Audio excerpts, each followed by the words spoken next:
Hello friends, welcome to I exam B. IBPS SO राजभाषा हिंदी के लिए क्या पढ़ें, कैसे पढ़ें, इसके विषय में आज चर्चा करें। तो जैसे पिछले वीडियो में हमने बात करी थी कि परीक्षा 3 चरणों में होती है, प्रारंभिक परीक्षा, मुख्य परीक्षा और साक्षात्कार। राजभाषा हिंदी का प्रश्न पत्र मुख्य परीक्षा में पूछा जाता है, अर्थात आपको पहले प्रारंभिक परीक्षा पास करनी जरूरी होती है, जो कि 125 अंकों की होती है। जब आप प्रारंभिक परीक्षा उत्तीर्ण कर लेते हैं, तब आपकी मुख्य परीक्षा राजभाषा से संबंधित प्रश्नों की होती है। तो आइए जानते हैं प्रारंभिक परीक्षा कैसी होती है और उसमें क्या क्या आता है। तो देखिए, प्रारंभिक परीक्षा कुल 125 अंकों की होती है, जिसमें पहला पेपर अंग्रेजी भाषा का होता है, जिसमें 50 प्रश्न होते हैं। ये 50 प्रश्न 25 अंकों के होते हैं, अर्थात एक प्रश्न 1/2 अंक का होता है, अर्थात आधे नंबर का एक प्रश्न आपसे पूछा जाता है और 40 मिनट इसकी समय सीमा होती है। 40 मिनट के अंदर ही आपको यह प्रश्न पत्र हल करना होता है। तो IBPS की योग्यता में आपसे हिंदी के साथ अंग्रेजी भाषा भी मांगी जाती है, अर्थात आपको अंग्रेजी भाषा का भी ज्ञान होना आवश्यक है। इसलिए प्रारंभिक परीक्षा जब आप अंग्रेजी भाषा के ज्ञान के साथ उत्तीर्ण करेंगे, तब आपकी मुख्य परीक्षा हिंदी भाषा के ज्ञान के साथ आरंभ होगी। इसलिए आपको अंग्रेजी भाषा में विशेष ध्यान देना है।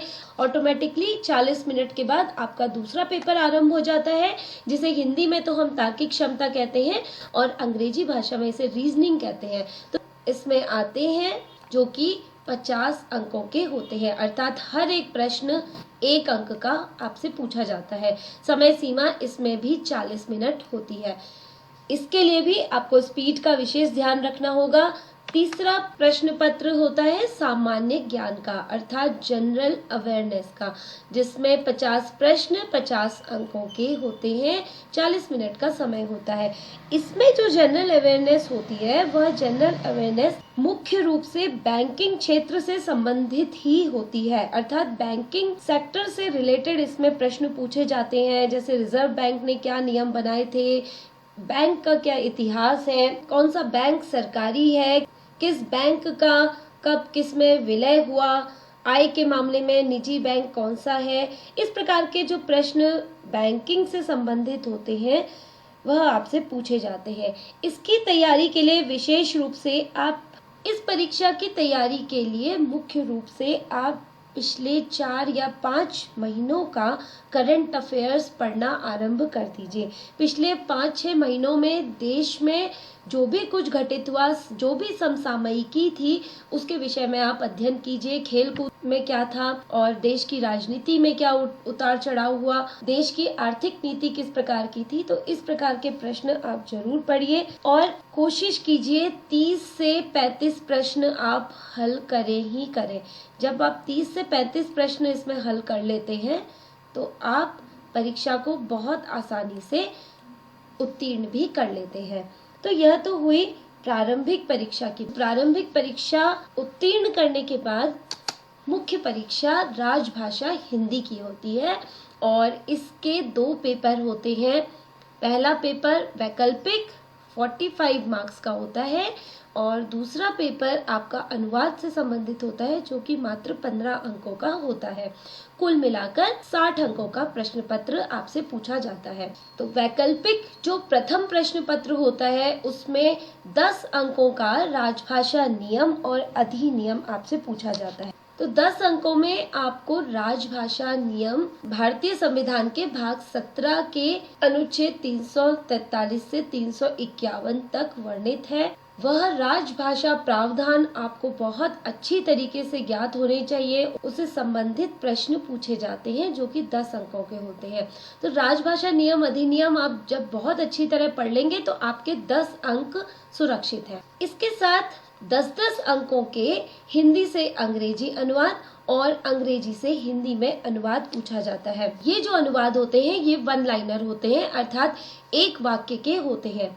एक वाक्य आपको हिंदी में दिया जाएगा, उसका अंग्रेजी में अनुवाद पूछा जाएगा और एक वाक्य अंग्रेजी में दिया जाएगा और उसका हिंदी में अनुवाद पूछा जाएगा। इसमें भी 4 विकल्प होते हैं। कभी कभी इन विकल्पों में बहुत कंफ्यूजन होता है, तो इसके लिए आप ध्यान रखेंगे कि जिस टेंस में आपसे वाक्य पूछा गया है, अंग्रेजी भाषा में जिस टेंस में आपसे बात की गई है, हिंदी में उसी टेंस को ढूंढने का प्रयास कीजिए और वही उसका उत्तर होता है। तो इस तरीके के 1 लाइनर सेंटेंस आप पूछे जाते हैं। अगले वीडियो में हम इसकी चर्चा भी करेंगे। इसके साथ 10 अंकों में रिक्त स्थान की पूर्ति करवाई जा सकती है।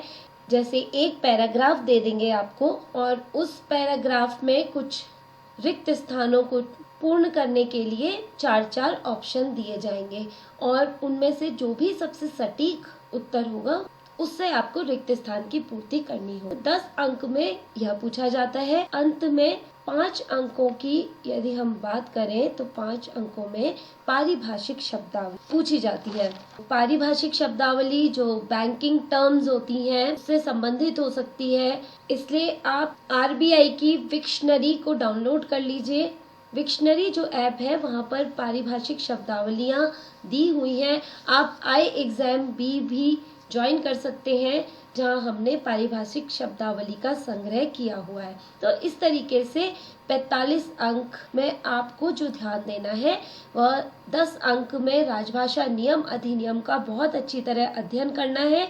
ये 10 अंक रिक्त स्थान की पूर्ति आप बहुत अच्छे से कर सकते हैं ध्यान से, तो 20 अंक ये और 5 अंक की पारिभाषिक शब्दावली को भी अगर आप तैयार कर लेते हैं तो 25 अंक आपके कहीं भी नहीं। इसके साथ ही दूसरा पेपर मुख्य परीक्षा में अनुवाद का होता है, जिसमें 7.5 अंकों के 2 अनुवाद आपसे पूछे जाते हैं और इसमें एक गद्यांश दिया जाता है, एक पैराग्राफ दिया जाता है का हिंदी से अंग्रेजी अनुवाद कराया जाता है। 7.5 अंकों का एक होता है और दूसरा गद्यांश अंग्रेजी से हिंदी में करवाया जाता है अनुवाद और दूसरे गद्यांश का अंग्रेजी से हिंदी अनुवाद कराया जाता है जो भी 7.5 अंकों का होता है। इस तरीके से 15 अंक के 2 प्रश्न आपसे पूछे जाते हैं। कुल मिला के 60 अंकों का प्रश्न पत्र होता है। इसके लिए आपको 30 मिनट का समय मुख्य रूप से मिलता है। समय सीमा 30 मिनट होती है। यदि आपको हिंदी टाइपिंग नहीं आती है तो इसके लिए मुख्य रूप से आपको हिंदी टाइपिंग का अभ्यास करना होगा। इसके लिए यदि आपको आसानी से टाइपिंग सीखनी है तो भारत सरकार का कीबोर्ड इनस्क्रिप्ट डाउनलोड कर लीजिए जो कि यूनिकोड में टाइप करता है। इसमें वांछित फॉन्ट मंगल या यूनिकोड आपको मिलता है। अगर आप इनस्क्रिप्ट कीबोर्ड में सीख लेते हैं तो इसमें आप भारत की 22 भाषाओं में टाइप कर सकते हैं।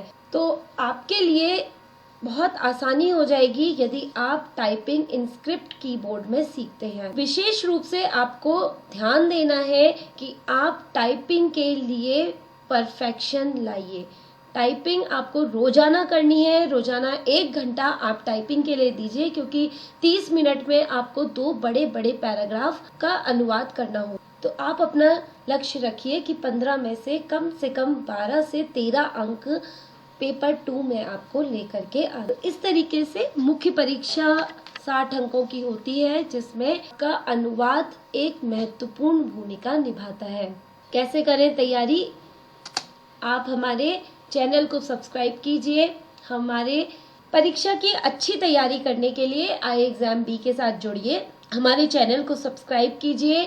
10 नवंबर से हमारा नया बैच आरंभ हो रहा है। हमारे साथ एनरोल कीजिए। फ्लैट 40% का लाभ उठाइए। हम आपको रेगुलर गाइडेंस देंगे। हमारे पास एक्सक्लूसिव मॉक टेस्ट है। हमारे पास बहुत अच्छे स्टडी प्लान्स हैं और हमारे पास फैकल्टी के साथ आपके लिए 1-on-1 सेशंस भी हैं।